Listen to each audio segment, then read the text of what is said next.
Hello, ladies and gentlemen. Welcome back to High Media TV. I'm your host, Emma High Media TV, and welcome back to A Quick Question with the illustrious PT Sean and me, his co-host. Yeah. Sup? Sup? It's been a minute. My apologies. Life has been a bit of a shit show for me personally, and I've kept putting it off, and that's my fault. My bad. I take 100% of the blame. It's been an ordeal. Yeah. I've been going through it. Yeah, we've both been. But I've got a quick question for you guys. Subversion. I'm the one doing it today. Sean, I got a quick question for you. Mm-hmm. What do you think of all the live service games that have been dying recently? They got what they freaking deserve. Yeah, I mean, I get the idea of making money forever for thing, but like you got to make it a game first. Like Conquered, I don't think it was a bad game. It just came in the wrong time and nobody cared.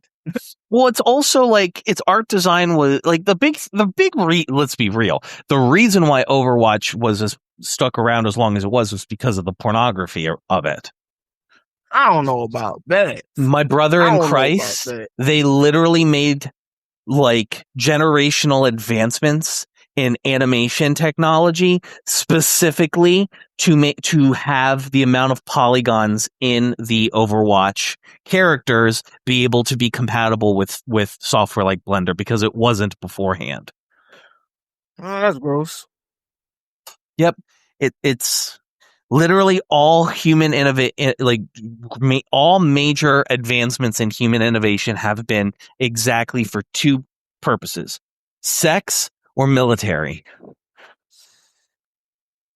Let me sidestep this real quick. Do you like live service games? It genuinely depends, right? I think that having ongoing, continuous free content is kind of great.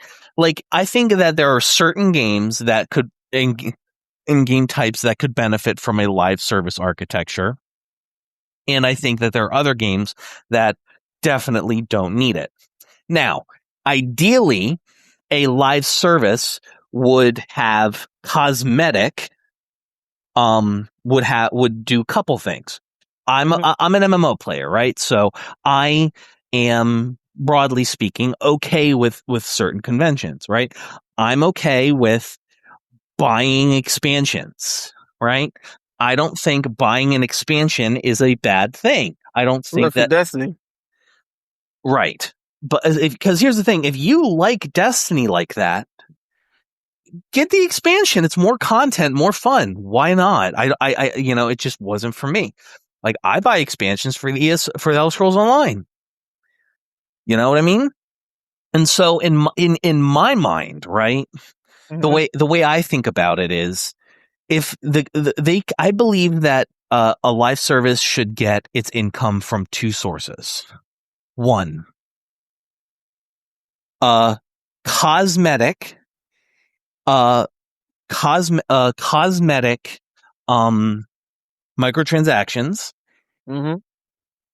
and some light pay for convenience, so long as certain mechanics were not created under the presumption that you would want to pay for that convenience. An example of this, to bring it back to the Elder Scrolls Online, is you can buy all of the sky shards that can be and discover them immediately in like different zones and stuff on alternate characters. So let me break down what the fuck I just said, because I know you and probably some of our listeners are like, what the fuck did he just say? Let me explain. In the Elder Scrolls Online, the skill points you can get to unlock passives and active skills that you can use,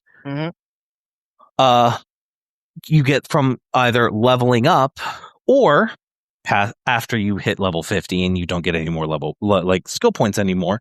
You can also get them from big quests, or you can get them from exploration by finding these things called sky shards in the world.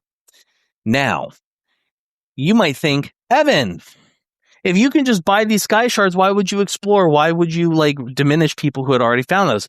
I agree, which is why you have to have the achievement unlocked in your account that you have found all of the sky shards in a zone before you can buy said sky shards for other characters. So, and that is an example of a pay for convenience that I like. If you are somebody who has already completed something and you want to skip it and just get the benefits of it at a later time because you've already done it, I think that's perfectly reasonable. So that's the Trinity, right? Of how I think live service games should be monetized. I think large expansions, non-impact, like not cosmetic transactions that do not impact gameplay in any meaningful or non-meaningful way, and pay for convenience that does not diminish other players, that does not diminish the core experience. I mean, it's not bad for MMO and stuff like that. I will say the Elder Scrolls Online has its issues in certain regards, but they do it rather well. And you said, like, what are some games that, like I said initially that there are games that I think could benefit from this. What's an example of a game that I think could benefit from this? Personally, I don't think Pokemon should be its own release. This is a very controversial take, and if any Pokemon fans hear this, they're going to be mad at me. And I understand. By own release, and I understand. What I mean is that Pokemon should be. You should have one character that goes on adventures region to region to region, and plays through them, the different regions or whatever, as expansions. But then you can go and visit other regions that you've been to previously and completed. I totally agree. It made like Pokemon just this big thing. The graphics. I mean, I feel like the design and everything, they put voice actors in there, and they just put us, on, just add on. I don't think they ever gonna do that. The same thing with 2K basketball. The reason why they don't update the same game order, because they make more money just by putting a new game in there, which is basically the same game. Exactly, but here's my thing. Yeah. For certain games like 2K, that obviously doesn't make a lot of sense. Right. The thing is that what you want to do, like if 2K wants to like make their shit a live service, okay. If you want to like enjoy the new battle pass, enjoy the new seasons, and play and you want to play ranked, you gotta buy the updated roster. Yeah, I mean, with you said with 2K. Yeah. I mean, I can kind of see that. Yeah, no, I don't know. Like, if I say they like start charging for that, I'm like, why not just update it for free? I'm just saying, like, adding new players in there, then that would make sense. New players. I think it would be valuable to them because like they could charge $30, right? They could charge $30 or $40 for an updated roster. Or even $60, since most games are $70, $80 now. Right. And then all they have to do is model some fucking players and update some data, which is really cheap and not a lot of man hours needed to do. And there you go. I never really saw the sports games at live service, but they are live service. They just have short lifespans. They are, and they all, and the big thing, and the big reason why a lot of people are frustrated with them is they lose all of that time spent. Like, the big purpose of a live service, right, is to make you feel like that time you've spent into it has been worth it, right? I spent a lot of time on Pokemon games. lots of times, lots of time on Pokemon games. There is a free to play game called Poke MMO. If you're able to get ROM files for Platinum, Emerald, Heart Gold, Orsul Silver, Black or White, Right. and Fire Red or Leaf Green, you can play through all of those regions on one character. And then once you unlock the national decks, you can bring your previous Pokemon over. I mean, sound like a very good idea for a game and everything. It is, and there's a reason why it has like thousands and hundreds of thousands, if not millions, of players. I play it. I play it on my phone because it has an APK for Android. Mm-hmm. And so, and so for me, it's like that is the ideal type of Pokemon I want. Like I just want to have one character that I can just play through each game with. That's it. And to me, like Pokemon Champions is like a good thing that they created because it allows them to like expand like what a Pokemon battle in a Pokemon game looks like, which is good. That being said, it's Nintendo. Like they would never do that.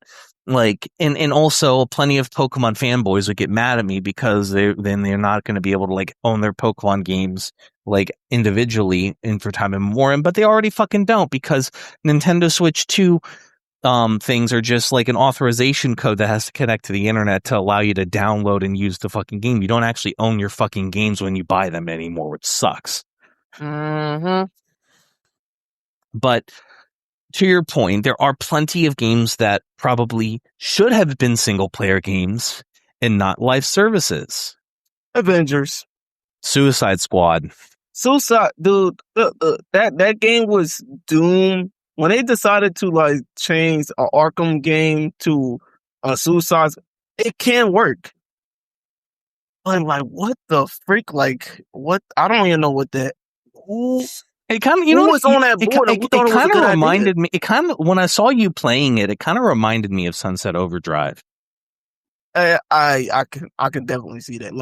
Like it's not a bad game, and then like they hit stuff in the game so it will allow you to, I guess, want to stay in there, and it just trash. I like the estimation of the end game. It makes comic book sense. Like I can get on board with that. It's just the game. It's just the grind. The grind is terrible, bro. The grind is the grind is I'm the playing grind. the game and I was like, wow. Because I hanged on, played the stupid stories and everything. Batman's the best part of the game. Weird, funny enough.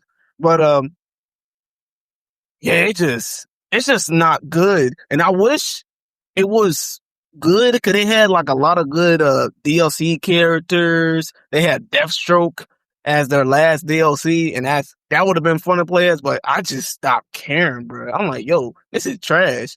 I feel like what you call it? What is it? Gotham Knights? What was that game? It got every Batman character except Batman in it. I think it was Gotham Knights. Yeah, I think it was. Yeah, it was the one where it was the one after Batman was killed, and it was his kids. I feel like that game was not. It wasn't a bad game. It just wasn't amazing.